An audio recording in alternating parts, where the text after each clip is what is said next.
好，来继续来看南投竹山的指南宫，过去这个香客是吸，也毋过自从疫情爆发以来，附近规条街啊拢无啥人，店家业绩大落九成，生意是真凄惨。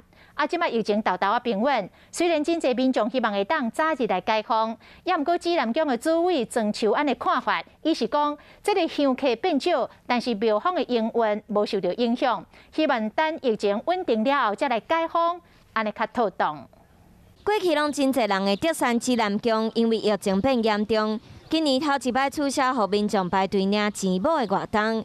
尤其之前，阁有较真正来过，互附近店家生意有够凄惨，直接落九成。今年安尼都一天啦吼，他的借跟还这样吼，大概一天大概100-200万吼。现在如果说。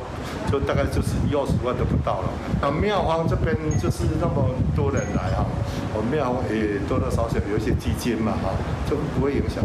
除了少金的信众减少真济，来看附近店家生意。一样照付房租，就没生意做。好，疫情的方面，他的那个防疫没有做好的话，他要延期没有解封，我们也没有话讲，还是要把它弄好是比较好的。虽然信徒减少，不过无影响指南宫的营运。庙方和店家嘛拢认为唔免急要解封，但大家拢有注到疫苗，疫情较稳定以后再来解封会较安全。